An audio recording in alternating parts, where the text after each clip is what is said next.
Let's talk about money. You don't know your numbers. Holy fucking Christ. I hope you're religious, because you should be praying. Have you lost your fucking mind? How the fuck are you running a business? So you're not managing money. What the fuck is wrong with you? This is not business. What were you spending your money on? I need you to start exercising fucking severe and extreme fucking emotional control around money.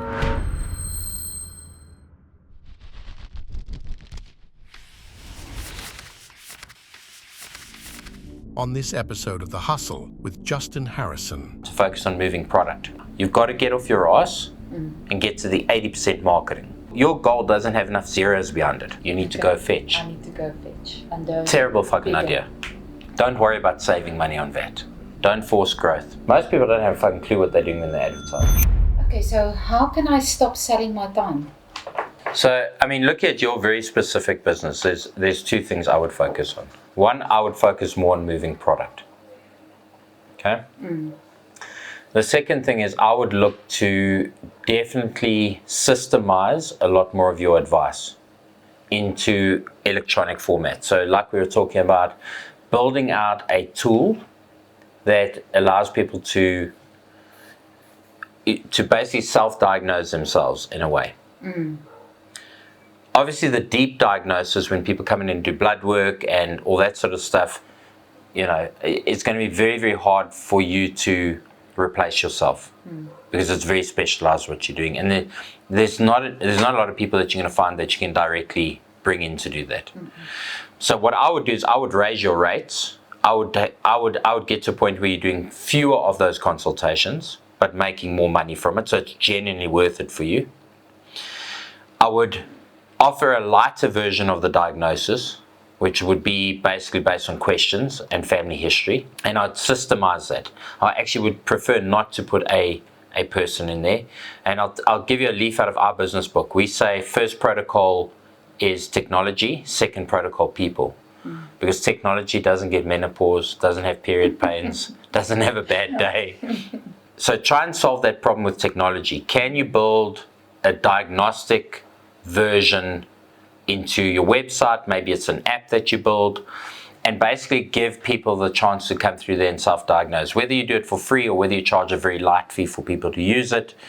Basically get away from trying to do too many consultations. You want to get to the point where you maybe do 2 or 3 max consultations a day, and that'll also become more enjoyable for you, especially if you're getting paid appropriately for it as well.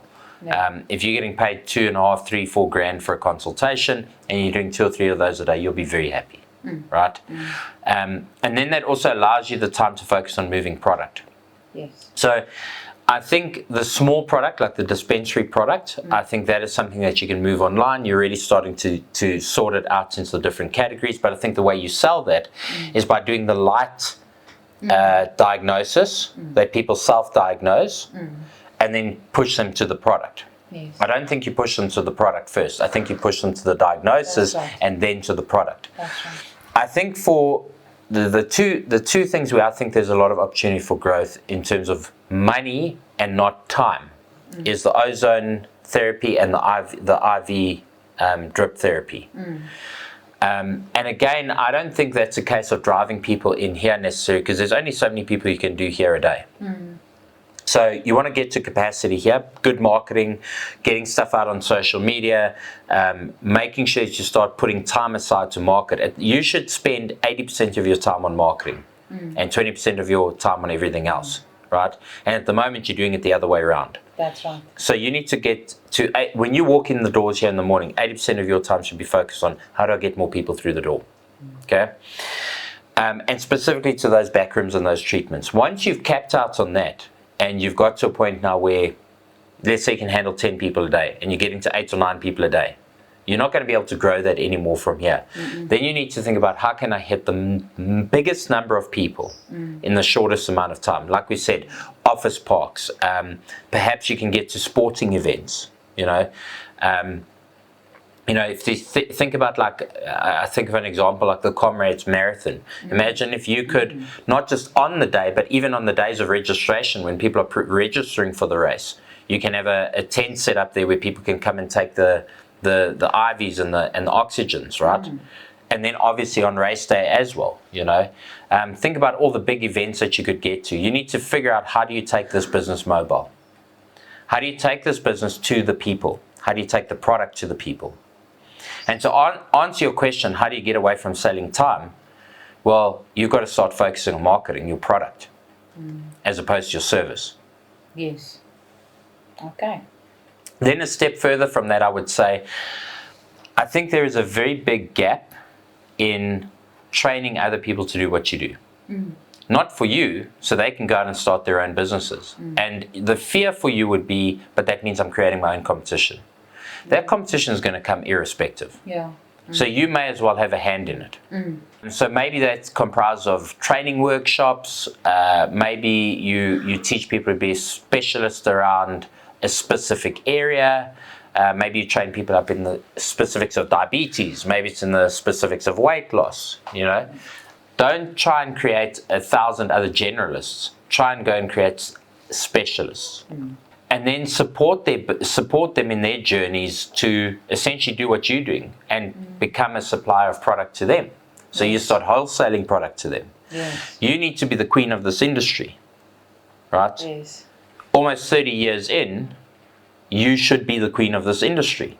So you've got to figure out how to not just move the front-end product and service to the consumer, but also start figuring out how you can empower other people to start their own businesses. And then I'd go a step further beyond that, right? Yes. Which is to understand that content has got incredible opportunity for income. Create courses, create recipes and eating plans, package them in multiple and different ways, right? This is our diabetes program, and with them you give them an eating plan, and you give them an exercise plan, and you give them a whatever plan, right? This is our anti-aging program, right? This is our weight loss program. Just slice and dice. It's the same shit, just packaged a different way, right? Okay. Because it all comes down to what you eat and what you're doing and the certain therapies you have to take for it, right? So just package it Okay. and get that online. Some of it give it away for free, some of it charge for it, because you need to give some stuff away for free to get people to you. And then once you get that right with packaging information, I mean, the world is your oyster. You can sell to anywhere in the world. But you're not going to do it doing what you're doing now. You've got to get off your ass and get to the 80% marketing. And then there's one final thing that I want to say to you, which I think is an incredibly big opportunity, is content creation on social media. If you look at, what's her name, Barbara, that very alternative health chick in Australia, Barbara O'Neill, I think it is. Barbara O'Neill, yes. Yes, those social media profiles make an absolute fortune, right? Because they get millions of views because they're teaching alternative health therapies for free. And people sit and consume that on YouTube and TikTok and Facebook and Instagram, and she's getting paid for views. So start thinking about initially to create content to drive people to your business, right? But then also think about how you can create that content so it actually has massive reach, so that you can start earning off views. There is no reason that this cannot be a 20 million a month business, a 30 million a month business, a 100 million a month business. You just don't see it yet. Because you're dealing with the most universal subject second to money. Okay. Health. It affects everyone. Young, old, male, female, black, white, irrespective of race, creed, or religion. It affects everybody. Your goal doesn't have enough zeros behind it. Yes. Because you're thinking in terms of these four walls. You need to go out there and take your business and your product and your service and your knowledge to the world. You know that sticker that I give to all of the money drivers that says go fetch? You need to go fetch. I need to go fetch. Makes sense? Absolutely. No, thank you for that. Okay. All right. What do you think of putting products on Take-A-Lot and those? Terrible fucking bigger? idea.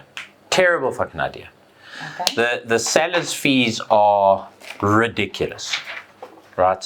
Plus you're going to pay a fee irrespective of whether you sell or not. So there's a subscription fee that you pay On top of that, you have to actually drive traffic at the product. So people think you put your product on Takealot and it's just going to sell itself. You're still going to go and take out advertising and drive it your product on Takealot, right? So my question is, if you're going to advertise Takealot's page, why don't you just create your own page and not give up 30 or 40% of the revenue, right? So everybody talks about becoming an Amazon seller or a Takealot seller. Let me tell you something. Less than 3 or 4% of people are truly successful with it. So my advice to you would be definitely look at drop shipping from the sense, and here's what I mean by drop shipping. You start processing orders online.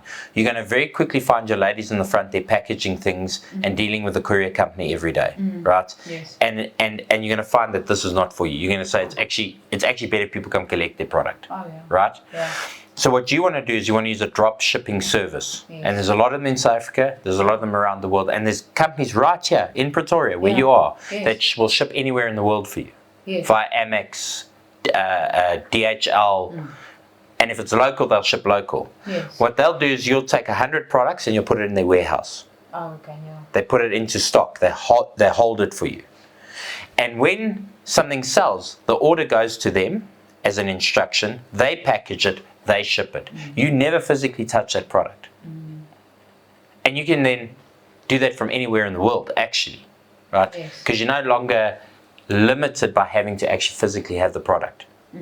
Somebody else is taking care of that shit for you. And it is so cheap, it is ridiculous. Okay. So let me give you an example. When I sent out for the Money Charbers, I sent out a cap and a little box. Did you get one yet? No. Okay, so yours is probably coming soon, okay? It's a box with a hat and a bracelet and a little note from me, and once they've been a member for 3 months, right? For me to physically package that myself, and I wanted to do it myself first to understand the mechanics of it, putting that whole thing together, excluding the stuff that's in the box, the couriering, everything cost me 152 Rand. That exact same thing done with somebody else who's doing it for me with a better box with my logo on it cost 96 Rand. Oh, wow. So it's actually cheaper to use somebody else because they're doing it in volume. Yes. Across many different clients. I hear you. Right? So I don't think Takealot's the way to go. I don't think Amazon's the way to go. I think you need to do your own thing. Okay. And also, when you sell on Takealot, it's not your customer, it's Takealot's customer. You have no way to go and repeat sell to them. I see. You're not developing the relationship with them. And when you drive customers to your website to shop there, they can also see the other programs. Thank you very much. And other Thank you very much. Products and treatments that we offer. And the box that comes when they take this delivery says Takealot. Yeah. It doesn't have my logo on it. It's not you. Yes. So I don't think Takealot and these marketplaces are the place to sell. My next question is, how can I structure my business? I think a lot of people want to know this, to pay less VAT and income tax, so that I don't lose my SME status. So you can't avoid VAT. Yeah. It's impossible. Sure. So the thing about VAT is, are you VAT registered? Yes. Okay, so don't worry about paying less VAT. Okay. It wasn't yours to begin with. Okay. And this is what entrepreneurs fail to understand. The VAT doesn't belong to you. It belongs to the South African government. I don't like it, I don't agree with it, but it is what it is. I still think VAT is better than tax, because VAT is a sales tax, and everybody pays VAT. I'd rather pay 30% VAT and have no income tax. Okay. We shouldn't be taxing people for income. We should be taxing what they consume. That's what I believe. Yes. Right? Yes. Because then it's equitable. You want to buy a Ferrari with your money, you must pay Ferrari tax. I want to save my money, then I shouldn't have to pay tax. I think that's the fairest form of taxation. Now let's come back to VAT. Okay. Every time you get paid by someone, 15% of that transaction should go into a separate bank account, and it should be called your VAT account. Do you have that? Yes. Okay. So that 15% goes in there. It wasn't yours to begin with. It belongs to South African Revenue Service. Write it off in your mind. Okay. So if you charge 1,000 Rand ex VAT, you're charging 1,000 Rand. The 150 Rand that you collect on top of the 1,000 does not belong to you. Don't try and claim what's not yours. Now, you will claim input VAT. Yes. So you buy something and there's VAT on it. You bring the invoice and 12 Rand of that is VAT. You will put in a claim for that. So realistically, you're setting aside 15% in your VAT account every month. At the end of the month, you've paid out a certain amount of VAT. You'll probably land up actually not paying 15% over. You'll probably pay somewhere between 10 and 13%, depending on your business. In our business, we pay over about 8. Yeah. But we've got actual VATable expenses, Exactly, yeah. right? Yeah. So fuel has got no VAT on it, right? So you spend 10 grand on fuel, you're getting no VAT claim on it, right? But you buy stationery, there's VAT on it. So the point I'm making is, don't worry about saving money on VAT. It wasn't yours to begin with. Let it go. And when you actually get 6 or 7% back, don't include that money in your life. This is my biggest secret. Okay. So you collected 15%, you paid over, let's just say 10%, 5% is left. Take that 5% immediately when you do your VAT payment every 2 months. Take that 5% that's left over and put it in an investment account. It never belonged to you to begin with. Okay, yeah, I hear you what you're saying. That's exactly what we do in our business. The VAT never belonged to you. I understand that. So what is the definite no-goes in the process of upscaling? Like getting a loan or getting more staff? So what do you want to upscale? Why do I want to upscale? Because, I mean, what are we talking about? Are we talking about bigger premises? Are we talking about taking on more staff? Are we talking about taking more stock? It really depends. What is it that you're looking to upscale? Yeah, so definitely my stock. I might look at a bigger premises because I'm not going to have enough space if I want to increase my treatments. Because I'm going to need more space for treatments. And you need capital for that. I need capital for that, yeah. Okay, so first rule of business, never take on debt.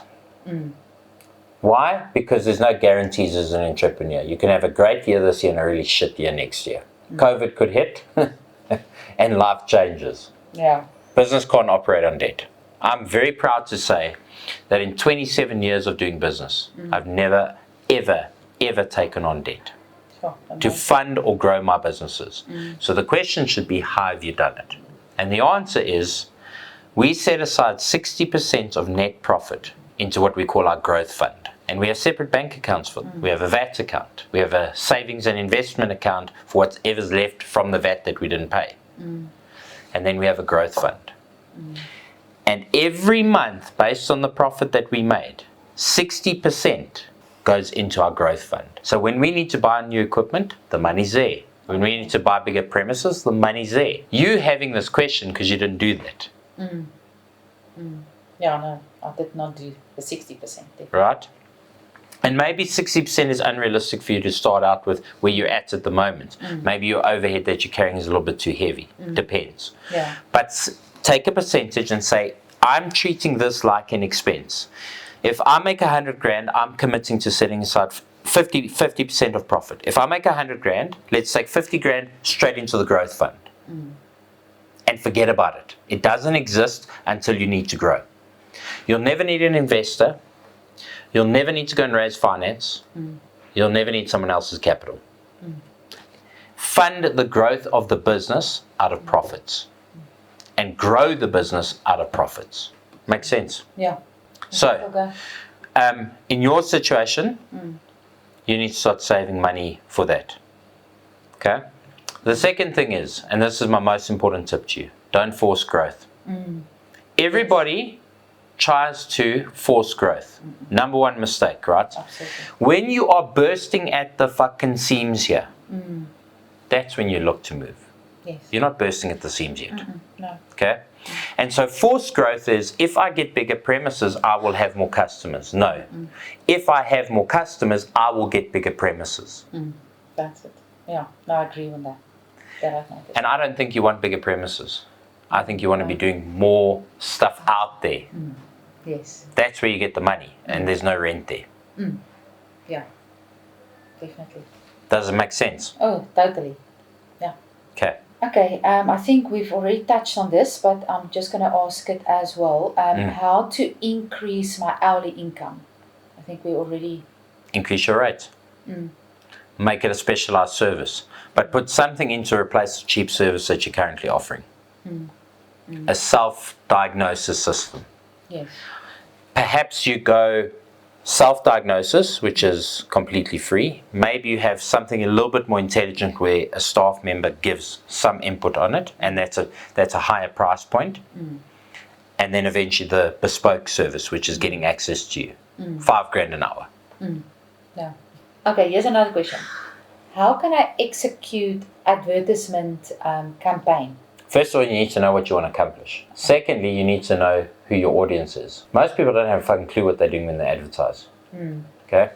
Who is your customer? Write that down. Make a list of who they are.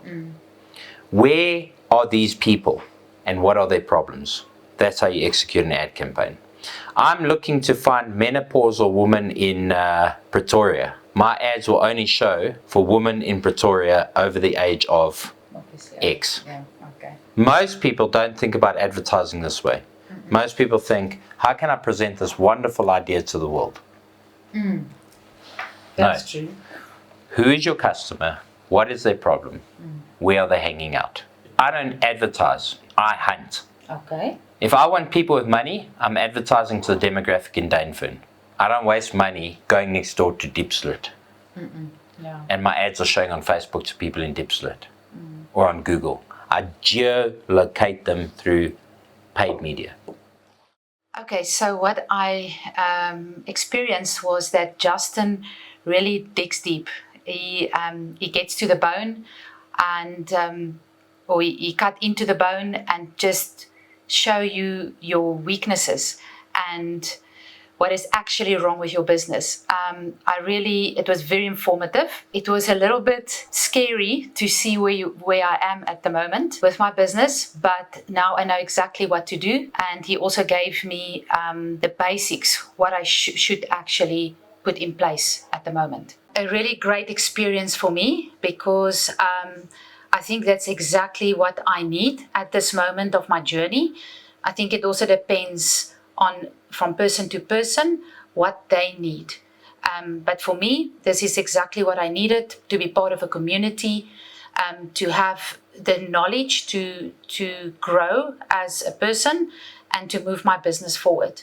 I can't do this on my own. And also what I like about after one pillar, there is a challenge that he gives us. So that helps to actually take that information and implement it into our lives. What an absolutely amazing business. This business has got so much potential, and we've offloaded a wealth of ideas today. If she goes forward and takes this information and puts it into practice, this is going to be a phenomenal, phenomenal business. Over 20 years, she's done an amazing job taking this business to this point, and I really hope to come back and see a huge explosion in this business. On the next episode of The Hustle with Justin Harrison. That which we don't track, we can't improve upon. Do you have a personal budget? So you're not managing money. This is not running a business. You're never going to grow the business. It's fucking meaningless if you don't sort this out. Let's talk about the debt. Hang on. Your dad's paying the interest for you. What were you spending your money on? You know. That's fucking nice. You've hit a fucking gold mine, but you're fucking it up.